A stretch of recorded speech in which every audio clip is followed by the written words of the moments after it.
Punjabi radio USA ਸੁਣ ਰਹੇ ਸਾਰੇ ਹੀ ਮਾਣਯੋਗ ਅਤੇ ਸਤਿਕਾਰਤ ਸਰੋਤਿਆਂ ਨੂੰ ਪੰਜਾਬੀ ਰੇਡੀਓ USA ਦੀ ਟੀਮ ਅਤੇ ਮੇਰੇ ਰਾਜਕਰਮਵੀਰ ਸਿੰਘ ਵੱਲੋਂ ਆਪ ਜੀ ਨੂੰ ਬਹੁਤ ਪਿਆਰ ਸਤਿਕਾਰ ਸਹਿਤ ਦੋਨੋਂ ਜੁੜ ਕੇ ਨਿੱਘੀ ਜਿਹੀ ਸਤਿ ਸ੍ਰੀ ਅਕਾਲ ਸਭ ਨੂੰ ਜੀ ਇਹਨੂੰ ਆਖਦੇ ਹਾਂ। ਸੋ ਤੇ ਪ੍ਰੋਗਰਾਮ ਖਬਰ ਤੇ ਨਜ਼ਰ ਦੇ ਵਿੱਚ ਆਪ ਸਭ ਦਾ ਨਿੱਘਾ ਸਵਾਗਤ ਹੈ। ਮੇਰੇ ਨਾਲ ਇਸ ਟਾਈਮ ਪ੍ਰੋਗਰਾਮ ਖਬਰ ਤੇ ਨਜ਼ਰ ਦੇ ਵਿੱਚ ਜੁੜ ਚੁੱਕੇ ਨੇ ਮਿੰਟੂ ਗੁਰੂਸਰੀਆ ਜੀ ਮਲੋਟ ਸਟੂਡੀਓਜ਼ ਤੋਂ। ਮਿੰਟੂ ਜੀ ਨਿੱਘੀ ਜੀ ਆਇਆਂ ਨੂੰ ਪਿਆਰ ਭਰੀ ਸਤਿ ਸ੍ਰੀ ਅਕਾਲ ਜੀ। ਸ਼ੁਕਰੀਆ ਜੀ, ਸਾਰਿਆਂ ਨੂੰ ਸਤਿ ਸ਼੍ਰੀ ਅਕਾਲ। ਸਾਡੇ ਅੱਜ ਦੇ ਪ੍ਰੋਗਰਾਮ ਖਬਰ ਤੇ ਨਜ਼ਰ ਉਸ ਨੂੰ ਸਪਾਂਸਰ ਕਰਦੇ ਨੇ ਖਾਲਸਾ ਇੰਸ਼ੋਰੈਂਸ ਏਜੰਸੀ ਵਾਲੇ, ਜਿਨ੍ਹਾਂ ਦੇ ਕੋਲੋਂ ਤੁਸੀਂ ਹਰ ਇੱਕ ਤਰੀਕੇ ਦੀ ਇੰਸ਼ੋਰੈਂਸ ਕਰਵਾ ਸਕਦੇ ਹੋ। ਇੰਸ਼ੋਰੈਂਸ ਬਾਰੇ ਪਤਾ ਕਰਨ ਲਈ ਕਾਲ ਕਰੋ ਨੰਬਰ 408-272-2500 ਦੇ ਉੱਤੇ। ਇਸ ਦੇ ਨਾਲ ਕ੍ਰਿਸ਼ਨ ਧਨੋਤਾ ਜੀ ਯੂਨੀਵਰਸਿਟੀ ਤੋਂ, ਗੁਰਵਿੰਦਰ ਸਿੰਘ ਅਵਤਾਰ ਸਿੰਘ ਚਾਂਦੀ ਆਰਨੋ ਐਕਸਪ੍ਰੈਸ ਵਾਲੇ ਕੋਚੈਲਾ ਤੋਂ, ਜੱਸੀ ਗਿੱਲ ਪਲੰਬਿੰਗ ਵਾਲੇ, ਲਾਲੀ ਸਿੱਧੂ ਜੀ, ਪ੍ਰੀਤਮ ਸਿੰਘ ਤਲਵਿੰਦਰ ਸਿੰਘ ਗਿੱਲ ਬੇਕਰਸਫੀਲਡ ਤੋਂ ਅਤੇ ਬਚਿੱਤਰ ਸਿੰਘ ਚਾਹਲ ਜੀ ਫਰੈਜ਼ਨੋ ਤੋਂ। ਇਹਨਾਂ ਸਾਰਿਆਂ ਦਾ ਬਹੁਤ ਬਹੁਤ ਧੰਨਵਾਦ। ਜੇਕਰ ਤੁਸੀਂ ਜਾਂ ਕੋਈ ਹੋਰ ਕਾਰੋਬਾਰ ਵੀ ਇਸ ਪ੍ਰੋਗਰਾਮ ਨੂੰ ਸਪਾਂਸਰ ਕਰਨਾ ਚਾਹੁੰਦੇ ਹੋ, ਸੰਪਰਕ ਕਰੋ ਜੀ ਨੰਬਰ 408-722-7698 ਦੇ ਉੱਤੇ। ਮਿੰਟੂ ਜੀ, ਖਬਰਾਂ ਦੇ ਉੱਤੇ ਨਜ਼ਰ ਬਣਾਉਣ ਦਾ ਸਿਲਸਿਲਾ ਸ਼ੁਰੂ ਕਰਦੇ ਹਾਂ। ਤਾਜ ਮਹਿਲ ਬਾਰੇ ਭਾਜਪਾ ਦੇ ਵਿਧਾਇਕ ਨੇ ਕਿਹਾ ਇਹ ਸਾਡੀ ਸੰਸਕ੍ਰਿਤੀ ਤੇ ਕਲੰਕ ਆ, ਤੇ ਸਭ ਤੋਂ ਜ਼ਿਆਦਾ ਟੂਰਿਜ਼ਮ ਦਾ ਮਿਲਦਾ ਡਾਲਰ ਵੀ ਪੈਸੇ ਵੀ ਉੱਥੋਂ ਹੀ ਬਣਾਉਂਦੇ ਆ। ਕਮਾਈ ਨੂੰ ਕੋਈ ਨਹੀਂ ਨਾ ਕਰਦਾ ਜੀ, ਕਮਾਈ ਖਾਈ ਜਾਂਦੇ ਆ। ਨਾਲ ਦੀ ਨਾਲ ਇਹ ਗੱਲ ਆਖੀ ਜਾਂਦੇ ਆ ਜੀ ਕਿ ਇਹ ਤੇ ਸਾਡੀ ਸੰਸਕ੍ਰਿਤੀ ਤੇ ਤੱਬਾ ਆ। ਹੁਣ ਦੇਖੋ, ਜਿਹੜੀ ਸੰਸਕ੍ਰਿਤੀ ਦਾ ਰੌਲਾ ਪੈਣ ਡਿਆ, ਇਹ ਵੀ ਬੜੀ ਅਜੀਬੋ-ਗਰੀਬ ਜੀ ਸੰਸਕ੍ਰਿਤੀ ਆ। ਜੇ ਸੰਸਕ੍ਰਿਤੀ ਦਿੱਲੀ ਆ ਜਾਵੇ ਜਾਂ ਦਿੱਲੀ ਦੇ ਨਾਲ ਲੱਗਦੇ ਇਲਾਕੇ ਹਰਿਆਣੇ ਚ ਆ ਜਾਵੇ, ਫਿਰ ਤੇ ਉੱਥੇ ਬੀਫ ਤੇ ਮਨਾਹੀ ਹੋ ਜਾਂਦੀ ਆ। ਫਿਰ ਤੇ ਸੰਸਕ੍ਰਿਤੀ ਬੀਫ ਰਹਿਤ ਹੋ ਜਾਂਦੀ ਆ। ਜੇ ਪਰੇ ਕੇਰਲ ਨੂੰ ਚਲੇ ਜਾਵੇ ਜਾਂ ਮੇਘਾਲਿਆ ਨੂੰ ਨਿਕਲ ਜਾਵੇ, ਸੰਸਕ੍ਰਿਤੀ ਉੱਥੇ ਜਾ ਕੇ ਬੀਫ ਖਾਣ ਲੱਗ ਜਾਂਦੀ ਆ। ਸੰਸਕ੍ਰਿਤੀ ਵੀ ਅਜੀਬੋ-ਗਰੀਬ ਜੀ ਆ। ਹੁਣ ਇਹ ਜਿਹੜਾ ਤਾਜ ਦਾ ਵਿਵਾਦ ਆ, ਅਸਲ ਦੇ ਵਿੱਚ ਇਹਨਾਂ ਨੇ ਜਾਣ ਬੁੱਝ ਕੇ ਛੋਇਆ ਹੋਇਆ। ਜਾਣ ਬੁੱਝ ਕੇ ਇਹ RSS ਦਾ ਬੜਾ ਸੋਚਿਆ ਸਮਝਿਆ ਏਜੰਡਾ ਹੁੰਦਾ ਕਿ ਕਿਸੇ ਮੁੱਦੇ ਨੂੰ ਹਵਾ ਦਿਓ। ਜੇ ਰੌਲਾ ਪੈਂਦਾ ਫਿਰ ਚੱਕ ਕੇ ਗੋਲ ਪੋਸਟ ਬਦਲਦੇ ਜਦੋਂ ਗੋਲ ਹੋਣ ਲੱਗੇ। ਜੇ ਨਹੀਂ ਚੱਲ ਗਿਆ ਤੀਰ ਨਹੀਂ ਤੇ ਤੁੱਕਾ ਸਹੀ, ਬਣੀ ਤੋਂ ਬਣੀ ਨਹੀਂ ਤੋਂ ਅਬਦੁਲ ਗਨੀ। ਇਹ ਹੁਣ ਪਿੱਛੇ ਜੇ ਇਹਨਾਂ ਦੇ ਡਿਪਟੀ ਚੀਫ ਮਿਨਿਸਟਰ ਨੇ ਦਿੱਤਾ ਸੀ ਬਿਆਨ, ਉਦੋਂ ਬੜਾ ਵੱਡਾ ਵਿਵਾਦ ਹੋ ਗਿਆ ਸੀ। ਉਸ ਤੋਂ ਬਾਅਦ ਇਹਨਾਂ ਨੇ ਬੁੱਕਲੈਟ ਛਪਾਇਆ। ਬੁੱਕਲੈਟ ਦੇ ਵਿੱਚ ਇਹਨਾਂ ਨੇ ਤਾਜ ਮਹਿਲ ਨੂੰ ਜਗ੍ਹਾ ਨਹੀਂ ਦਿੱਤੀ, ਉਦੋਂ ਵੀ ਕਾਫੀ ਵਿਵਾਦ ਹੋਇਆ। ਉਸ ਤੋਂ ਬਾਅਦ ਰੀਤਾ ਬਹੁਗੁਣਾ ਜੋਸ਼ੀ ਨੂੰ ਆਪ ਮੈਦਾਨ ਚ ਉਤਰ ਕੇ ਸਫਾਈ ਦੇਣੀ ਪਈ ਕਿ ਨਹੀਂ ਜੀ, ਇਹ ਤੇ ਸੈਰ ਸਪਾਟੇ ਵਾਲੇ ਕੇਂਦਰ ਹੈ ਹੀ ਨਹੀਂ, ਇਹ ਤੇ ਦਰਅਸਲ ਜਿਹੜੇ ਬਿਮਾਰ ਸੈਰ ਸਪਾਟਾ ਕੇਂਦਰ ਆ, ਅਸੀਂ ਉਹਦੇ ਬਾਰੇ ਬੁੱਕਲੈਟ ਜਾਰੀ ਕੀਤੀ ਆ। ਹੁਣ ਅੱਜ ਇਹਨਾਂ ਦਾ ਜਿਹੜਾ ਸੰਗੀਤ ਸੋਮ ਹੈ, ਵੈਸੇ ਉਹਨੇ ਪੁੱਠਾ ਹੀ ਕੋਈ ਸੰਗੀਤ ਸੁਣਿਆ ਹੋਇਆ। ਉਹ ਜਦੋਂ ਵੀ ਬੋਲਦਾ ਬੜਾ ਕੁਰੱਖਤ ਤੇ ਬੜਾ ਕਸੂਤਾ ਬੋਲਦਾ। ਇਹ ਉਹੀ ਸ਼ਖਸ ਆ ਜਿਹਨੇ ਮੁਜ਼ੱਫਰਨਗਰ ਦੇ ਵਿੱਚ ਜਿਹੜੇ ਦੰਗੇ ਹੋਏ ਸੀਗੇ ਉਹਨਾਂ 'ਚ ਭੂਮਿਕਾ ਨਿਭਾਈ ਸੀ। ਅਜੇ ਵੀ ਇਹਦੇ ਤੇ ਮੁਕੱਦਮਾ ਚੱਲਦਾ। ਉਸ ਤੋਂ ਬਾਅਦ ਜਿਹੜਾ ਮੁਹੰਮਦ ਇਕਲਾਕ ਮਾਰਿਆ ਸੀਗਾ ਦਾਦਰੀ ਦੇ ਵਿੱਚ, ਉੱਥੇ ਜਾ ਕੇ ਵੀ ਇਹਨੇ ਬਹੁਤ ਭੜਕਾਊ ਭਾਸ਼ਣ ਕੀਤਾ ਸੀ ਅਗਲੇ ਦਿਨ। ਇਹ ਅੱਜ ਫੇਰ ਬੋਲਿਆ, ਇਹ ਕਹਿੰਦਾ ਜੀ ਕਿ ਸਾਡੀ ਸੰਸਕ੍ਰਿਤੀ ਤੇ ਇੱਕ ਧੱਬਾ ਆ। ਅਸੀਂ ਇਸ ਇਤਿਹਾਸ ਦੀ ਗੱਲ ਕਰਦੇ ਹਾਂ ਜਿਹਦੇ ਤਾਜ ਮਹਿਲ ਦੇ ਨਿਰਮਾਤਾ ਨੇ ਆਪਣੇ ਮਾਂ ਬਾਪ ਨੂੰ ਬੰਦੀ ਬਣਾ ਲਿਆ ਸੀਗਾ।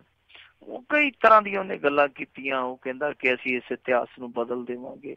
ਇਤਿਹਾਸ ਨੂੰ ਤੇ ਬਦਲ ਹੀ ਰਹੇ ਆ ਨਾ, ਇਤਿਹਾਸ ਨੂੰ ਤੇ ਬਦਲ ਹੀ ਰਿਹਾ। ਉਹ ਕਿਸੇ ਵਿਦਵਾਨ ਨੇ ਆਖਿਆ ਸੀਗਾ, ਉਹਨੇ ਆਖਿਆ ਜਿਹਦਾ ਵਰਤਮਾਨ ਤੇ ਜ਼ੋਰ ਹੁੰਦਾ ਨਾ, ਅਤੀਤ ਉਹਦੇ ਅਨੁਸਾਰ ਆਪੇ ਤੁਰ ਪੈਂਦਾ। ਸਹੀ ਗੱਲ। ਇਹਦਾ ਹੁਣ ਵਰਤਮਾਨ ਤੇ ਜ਼ੋਰ ਆ, ਔਰ ਇਹਨਾਂ ਦਾ ਵੀ ਵਰਤਮਾਨ ਤੇ ਜ਼ੋਰ ਆ। ਸਰਕਾਰ ਇਹਦੀ ਹੈ UP 'ਚ, ਉੱਤੇ ਇਹਨਾਂ ਦੀ ਸਰਕਾਰ ਬੈਠੀ ਆ। ਸੋ ਵਰਤਮਾਨ ਤੇ ਇਹ ਕਾਬਜ਼ ਆ। ਬਿਲਕੁਲ ਇਤਿਹਾਸ ਨੂੰ ਬਦਲਦੇ ਪਏ। ਹਲਦੀ ਘਾਟੀ ਵਾਲੀ ਲੜਾਈ, ਕਦੇ ਉਹ ਨਤੀਜਾ, ਜੇ ਅਸੀਂ ਇਸ ਤਰ੍ਹਾਂ ਦਾ ਅਣਕਿਆਸਾ ਨਤੀਜਾ ਵੇਖੀਏ ਤੇ ਏਦਾਂ ਲੱਗਦਾ ਜਿੱਦਾਂ ਕੋਈ ਸਾਨੂੰ ਕਹਿ ਦੇਵੇ ਕਿ ਮਹਾਰਾਣਾ ਪ੍ਰਤਾਪ ਦੀ ਜਿਹੜੀ ਫੌਜ ਸੀਗੀ ਉਹ ਹਲਦੀ ਘਾਟੀ ਦੇ ਮੈਦਾਨ 'ਚ ਹਵਾਈ ਜਹਾਜ਼ ਤੇ ਉਤਰੀ ਸੀ ਆ ਕੇ, ਕੋਈ ਮੰਨ ਸਕਦਾ? ਤੇ ਉਸੇ ਤਰ੍ਹਾਂ ਦਾ ਨਤੀਜਾ ਸਾਡੇ ਪੇਸ਼ ਕਰਦੇ ਪਏ ਆ ਕਿ ਹਲਦੀ ਘਾਟੀ 'ਚ ਮਹਾਰਾਣਾ ਪ੍ਰਤਾਪ ਹਾਰਿਆ ਨਹੀਂ ਸੀਗਾ। ਇਹ ਸਾਰਾ ਕੁਛ ਬਦਲੀ ਜਾਂਦੇ ਆ। ਹੁਣ ਜਿੱਥੋਂ ਤੱਕ ਤਾਜ ਮਹਿਲ ਦਾ ਸਵਾਲ ਆ, ਤਾਜ ਮਹਿਲ ਬੇਸ਼ੱਕ ਮੈਂ ਮੰਨਦਾ ਕਿ ਠੀਕ ਆ, ਉਹਨਾਂ ਨੇ ਬਣਾਇਆ, ਸ਼ਾਹਜਹਾਂ ਹੋਰਾਂ ਬਣਾਇਆ, ਕਿਸੇ ਨੇ ਬਣਾਇਆ, ਹਿੰਦੂ ਮੁਸਲਮਾਨ ਨੇ। ਵੈਸੇ ਜਦੋਂ ਇਹ ਬਣਿਆ ਉਦੋਂ ਤੇ ਕੋਈ ਇਹ ਹਿੰਦੂ ਮੁਸਲਮਾਨ ਵਾਲਾ ਚੈਪਟਰ ਹੈ ਹੀ ਨਹੀਂ ਸੀ, ਹੈ ਹੀ ਨਹੀਂ। ਕਿਉਂਕਿ ਇਹ ਜਦੋਂ ਬਣਦਾ ਉਸ ਤੋਂ ਬਾਅਦ ਸਭ ਤੋਂ ਪਹਿਲਾ ਦੰਗਾ ਤੇ ਜਾ ਕੇ ਹਿੰਦੂ ਮੁਸਲਿਮ ਦਾ ਜਿਹੜਾ ਹੁੰਦਾ ਉਹ 18ਵੀਂ ਸਦੀ 'ਚ ਹੁੰਦਾ ਹੈ।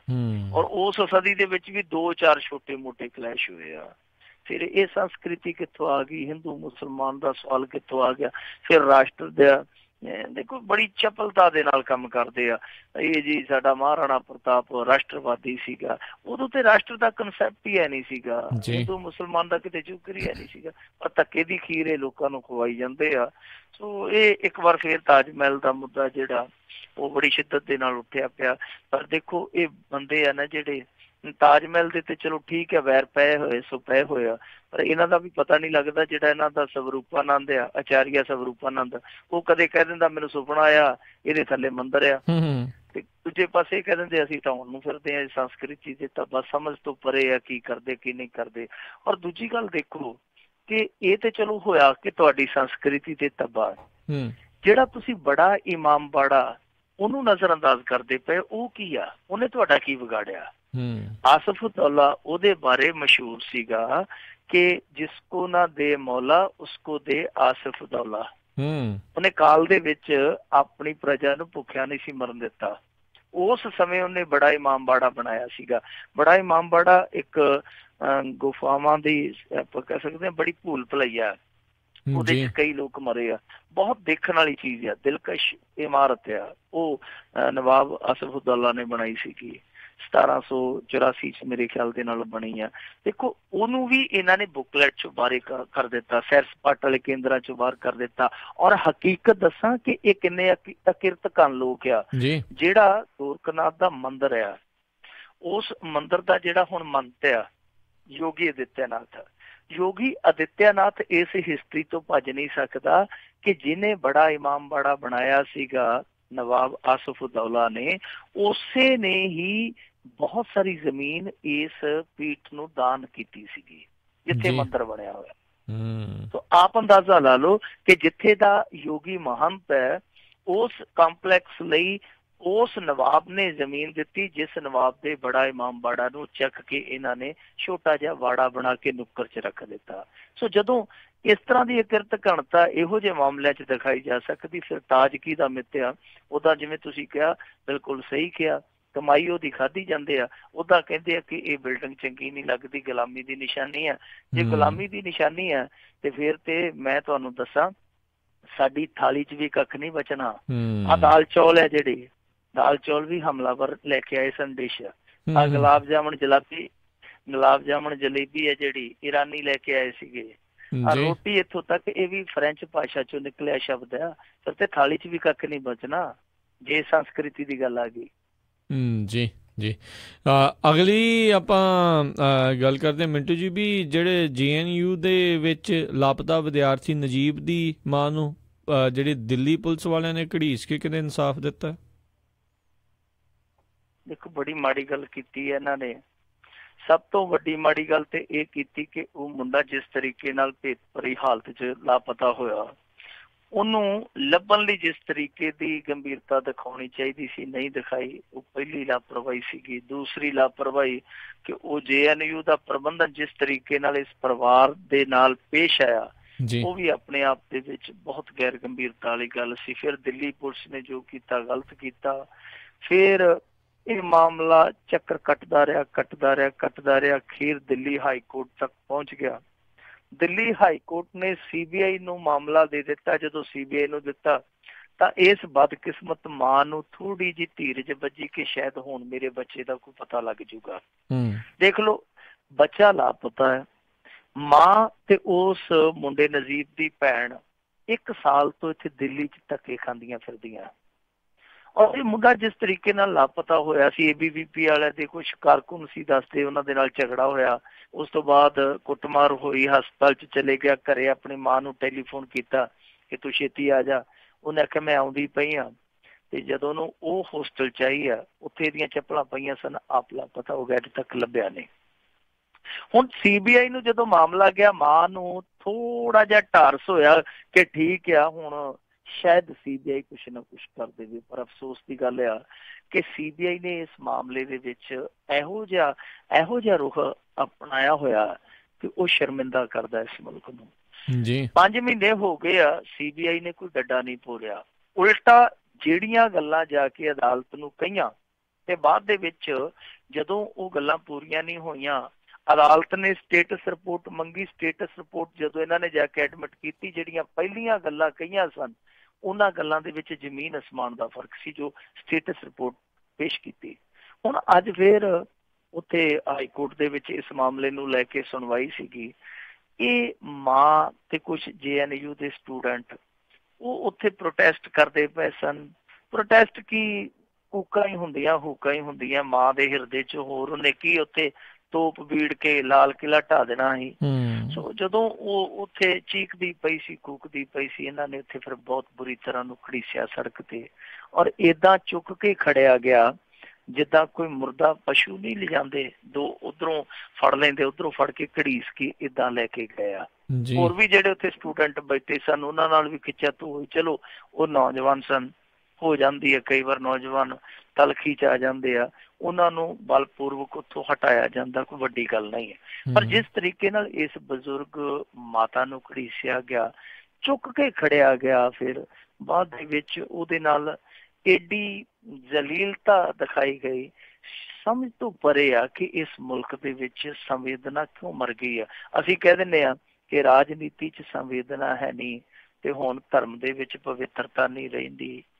ਇਹ ਜਿਹੜੀ ਪੁਲਿਸ ਆ ਇਹਦੇ ਵਿੱਚ ਕੁਛ ਵੀ ਨਹੀਂ ਰਿਹਾ, ਨਾ ਨਿਆਂ ਦਿੰਦੇ ਆ ਜੇ ਕੋਈ ਨਿਆਂ ਮੰਗਦਾ ਤੇ ਨਾ ਹੀ ਉਹਦੇ ਨਾਲ ਰਹਿਮ ਕਰਦੇ ਆ। ਸਮਝ ਤੋਂ ਪਰੇ ਆ ਕਿ ਇਸ ਮੁਲਕ ਦੇ ਵਿੱਚ ਪੀੜਤ ਹੋਣਾ ਵੀ ਗੁਨਾਹ ਬਣਦਾ ਜਾ ਰਿਹਾ, ਕਿਉਂਕਿ ਇੱਕ ਮਾਂ ਪੀੜਤ ਆ ਨਾ, ਜੇ ਉਹਨੂੰ ਚੁੱਕ ਕੇ ਘੜੀਸ ਕੇ ਬੱਸ 'ਚ ਬੰਦ ਕਰਕੇ ਫਿਰ ਜਾ ਕੇ ਥਾਣੇ 'ਚ ਰੱਖ ਲਿਆ ਜਾਂਦਾ, ਇਹਦਾ ਮਤਲਬ ਹੈ ਕਿ ਇਸ ਮੁਲਕ 'ਚ ਹੁਣ ਪੀੜਤ ਹੋਣਾ ਵੀ ਇੱਕ ਜੁਰਮ ਬਣਦਾ ਜਾ ਰਿਹਾ।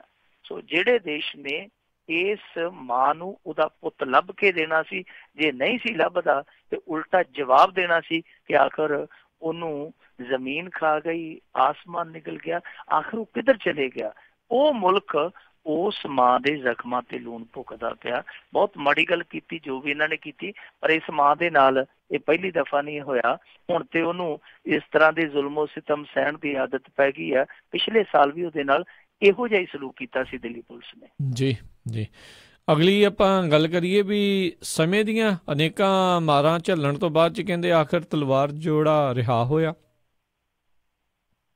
ਦੇਖੋ 4 ਸਾਲ ਬਹੁਤ ਲੰਮਾ ਸਮਾਂ ਹੁੰਦਾ। ਨਵੰਬਰ 2013 'ਚ ਇਹਨਾਂ ਨੂੰ ਕੈਦ ਹੋਈ ਸੀ ਤੇ ਭੌਂਕੇ ਨਵੰਬਰ 2017 ਚੜ੍ਹਨ ਵਾਲਾ ਹੋ ਗਿਆ ਜੀ। ਹੁਣ ਇਹਨਾਂ ਦੀ ਰਿਹਾਈ ਹੋਈ ਆ। 1400 ਦੇ ਕਰੀਬ ਦੱਸਦੇ ਆ ਕਿ ਦਿਨ ਬਣਦੇ ਆ ਜਿਹੜੇ ਇਹਨਾਂ ਨੇ ਉੱਥੇ ਬਿਤਾਏ ਆ। 1400 ਦਿਨਾਂ ਦੇ ਵਿੱਚ ਘੰਟੇ ਲਾ ਲਓ, ਘੰਟਿਆਂ 'ਚ ਮਿੰਟ ਲਾ ਲਓ, ਮਿੰਟਾਂ 'ਚ ਸੈਕਿੰਡ ਲਾ ਲਓ। ਜੇਲ੍ਹ ਦੇ ਵਿੱਚ ਇੱਕ ਸੈਕਿੰਡ ਹੈ ਜਿਹੜਾ ਉਹ ਸੂਲੀ ਦੇ ਸਮਾਨ ਹੁੰਦਾ। ਹੁਣ ਇਸ ਜੋੜੇ ਦੀ ਜਿਹੜੀ ਰਿਹਾਈ ਹੋਈ ਆ ਉਹ ਅੱਜ ਸ਼ਾਮੀ ਹੋਈ। ਵੈਸੇ ਇਹਨਾਂ ਨੂੰ ਬਰੀ ਕਰ ਦਿੱਤਾ ਗਿਆ ਸੀ ਪਿਛਲੇ ਹਫ਼ਤੇ ਹਾਈ ਕੋਰਟ ਨੇ ਬਰੀ ਕਰ ਦਿੱਤਾ ਸੀ। ਕੁਝ ਲੋਕ ਕਹਿੰਦੇ ਪਏ ਆ ਕਿ ਸਰਕਾਰ ਨੇ ਇਹਨਾਂ ਨੂੰ ਛੱਡਿਆ ਨਹੀਂ ਜੀ, CBI ਇੱਕ ਹੋਰ ਇਨਵੈਸਟੀਗੇਸ਼ਨ ਖੋਲ ਕੇ ਬਹਿ ਗਈ। ਇਹੋ ਜਿਹਾ ਕੁਛ ਨਹੀਂ ਹੁੰਦਾ। ਅਸਲ ਦੇ ਵਿੱਚ ਹਾਈ ਕੋਰਟ ਚੋਂ ਜੇ ਬੇਲ ਮਨਜ਼ੂਰ ਹੁੰਦੀ ਹੈ, ਜ਼ਮਾਨਤ ਮਨਜ਼ੂਰ ਹੁੰਦੀ ਹੈ, ਜਾਂ ਇਸ ਤਰ੍ਹਾਂ ਦਾ ਕੇਸ ਤੁਹਾਡੇ ਹੱਕ 'ਚ ਹੁੰਦਾ ਜਾਂ ਖਿਲਾਫ ਹੁੰਦਾ, ਤਾਂ ਉਹ ਹੇਠਾਂ ਆਉਂਦਿਆਂ ਜੋ ਆਰਡਰ ਹੁੰਦੇ ਆ, ਹੇਠਾਂ ਆਉਂਦਿਆਂ ਕੁਝ ਸਮਾਂ ਲੱਗਦਾ। ਸੋ ਉਹ ਜਿਹੜੇ ਰਿਲੀਜ਼ ਆਰਡਰ ਸੀਗੇ ਇਹਨਾਂ ਦੇ, ਉਹ ਥੱਲੇ ਪਹੁੰਚਦੇ ਕਿਉਂਕਿ ਉਸ ਅਦਾਲਤ 'ਚ ਜਾਣੇ ਸੀ ਜਿਨ੍ਹਾਂ ਨੇ ਇਹਨਾਂ ਨੂੰ ਸਜ਼ਾ ਸੁਣਾਈ ਸੀਗੀ। ਉਸ ਅਦਾਲਤ 'ਚ ਪੁੱਜਦਿਆਂ ਕਾਗਜ਼ ਥੋੜੇ ਜਿਹੇ ਲੇਟ ਹੋ ਗਏ, ਅੱਗੇ ਸ਼ਨੀ ਐਤਵਾਰ ਆ ਗਿਆ, ਲਿਹਾਜ਼ਾ ਇਸ ਕਰਕੇ ਅੱਜ ਇਹਨਾਂ ਦੀ ਰਿਹਾਈ ਹੋਈ ਆ। ਇਹਨਾਂ ਦਾ ਉੱਥੇ 99,000 ਰੁਪਇਆ ਬਣਿਆ ਪਿਆ ਸੀਗਾ ਜੋ ਇਹਨਾਂ ਦਾ ਮਿਹਨਤਾਨਾ ਸੀ, ਕਿਉਂਕਿ ਕੈਦੀਆਂ ਨੂੰ ਥੋੜੀ ਬਹੁਤ ਦਿਹਾੜੀ ਮਿਲਦੀ ਆ। ਤੇ ਇਹ ਜੋੜਾ ਡਾਕਟਰ ਸੀਗਾ, ਪ੍ਰੋਫੈਸ਼ਨਲ ਡਾਕਟਰ ਸੀਗਾ, ਇਹ ਉੱਥੇ ਡਾਕਟਰੀ ਕਰਦੇ ਸੀ। ਇਹਨਾਂ ਦੀ ਮਿਹਨਤ ਦਾ ਜਿਹੜਾ ਮੁੱਲ ਸੀ ਉਹ ਥੋੜਾ ਜਿਹਾ ਜ਼ਿਆਦਾ ਪੈਂਦਾ ਸੀਗਾ। ਸੋ ਲੱਖ ਰੁਪਇਆ ਸੀਗਾ ਜੁੜਿਆ। ਇਹਨਾਂ ਨੇ ਆਖਿਆ ਅਸੀਂ ਆਪਣੇ ਨਾਲ ਨਹੀਂ ਇਹ ਪੈਸਾ ਖੜਨਾ, ਤੁਸੀਂ ਇਸ ਤਰ੍ਹਾਂ ਕਰੋ ਕਿ ਸਾਰਾ ਪੈਸਾ ਜਿਹੜਾ ਉਹ ਕੈਦੀਆਂ ਦੀ ਭਲਾਈ 'ਚ ਲਾ ਦਿਓ, ਕਿਉਂਕਿ ਵੈਲਫੇਅਰ ਫੰਡ ਹੁੰਦਾ ਜੇਲ੍ਹ ਦੇ ਵਿੱਚ। ਇਹਨਾਂ ਨੇ ਉਸ ਵੈਲਫੇਅਰ ਫੰਡ ਦੇ ਵਿੱਚ ਲੱਖ ਰੁਪਇਆ ਪਾਤਾ ਜੀ। ਜਿਹੜਾ ਜੇਲ੍ਹ ਸੁਪਰੀਡੈਂਟ ਹੈ ਉਹਨੇ ਇਹਨਾਂ ਬਾਰੇ ਦੱਸਿਆ। ਉਹ ਕਹਿੰਦਾ ਕਿ ਦੇਖੋ ਸਾਨੂੰ ਨਹੀਂ ਪਤਾ ਇਹਨਾਂ ਨੇ ਕੀ ਕੀਤਾ ਕੀ ਨਹੀਂ ਕੀਤਾ, ਪਰ ਜੇਲ੍ਹ ਦੇ ਵਿੱਚ ਜੋ ਇਹਨਾਂ ਨੇ ਕੰਮ ਕੀਤਾ ਉਹ ਲਾਜਵਾਬ ਸੀ। ਲਾਜਵਾਬ ਇਸ ਕਰਕੇ ਸੀ ਕਿਉਂਕਿ ਡੈਂਟਿਸਟ ਸਨ ਤੇ ਇਹਨਾਂ ਨੇ ਜਿਸ ਤਰੀਕੇ ਨਾਲ ਉੱਥੇ ਕੈਦੀਆਂ ਦੀ ਸੇਵਾ ਕੀਤੀ ਉਹ ਅਸੀਂ ਭੁੱਲ ਨਹੀਂ ਸਕਦੇ। ਤੇ ਅਸੀਂ ਤੇ ਇਹਨਾਂ ਨੂੰ ਬੇਨਤੀ ਕੀਤੀ ਆ ਕਿ ਤੁਸੀਂ ਇਸ ਤਰ੍ਹਾਂ ਕਰੋ, ਸਾਥੀ ਕੈਦੀਆਂ ਦੀ ਦੇਖਭਾਲ ਲਈ 15 ਦਿਨਾਂ ਬਾਅਦ ਆ ਜਾਇਆ ਕਰੋ, ਇਹਨਾਂ ਨੂੰ ਚੈੱਕਅਪ ਕਰ ਜਾਇਆ ਕਰੋ। ਇਹਨਾਂ ਨੇ ਆਖਿਆ ਕਿ ਕੋਈ ਗੱਲ ਨਹੀਂ, ਅਸੀਂ ਆ ਜਾਇਆ ਕਰਾਂਗੇ। ਪਰ ਉਸ ਤੋਂ ਬਾਅਦ ਇੱਕ ਕਹਾਣੀ ਸ਼ੁਰੂ ਹੋਈ। ਜਦੋਂ ਇਹ ਡਿਊੜੀਆਂ ਰਿਹਾ ਹੋ ਗਏ, ਸਾਡੇ ਦੇਸ਼ ਦਾ ਮੀਡੀਆ ਪਤਾ ਨਹੀਂ ਕਿਉਂ ਆਪਣੇ ਅੰਦਰ ਦਾ ਇਨਸਾਨ ਮਾਰ ਬੈਠਾ ਆ, ਪਤਾ ਨਹੀਂ ਕਿਉਂ ਜਜ਼ਬਾਤਾਂ ਤੋਂ ਹੀਣਾ ਹੋ ਗਿਆ। ਉੱਥੇ ਕੈਮਰੇ ਕੈਮਰੇ ਕੈਮਰੇ ਕੈਮਰੇ, ਹਿਸਾਬ ਲਾ ਲਓ ਕਿ ਉਸ ਬੰਦੇ ਨੂੰ ਜੇਲ੍ਹ ਤੋਂ ਨਿਕਲਣ ਤੱਕ ਔਰ ਉਸ ਤੋਂ ਬਾਅਦ ਘਰੇ ਪਹੁੰਚਣ ਤੱਕ ਜਿੰਨਾ ਧੱਕ ਮੁੱਕੇ ਦਾ ਸਾਹਮਣਾ ਕਰਨਾ ਪਿਆ, ਮੇਰੇ ਖਿਆਲ ਦੇ ਨਾਲ ਇੰਨੀ ਤੰਗੀ ਤੇ ਉਹਨੂੰ ਜੇਲ੍ਹ 'ਚ ਨਹੀਂ ਦੇਖਣੀ ਪਈ ਹੋਣੀ।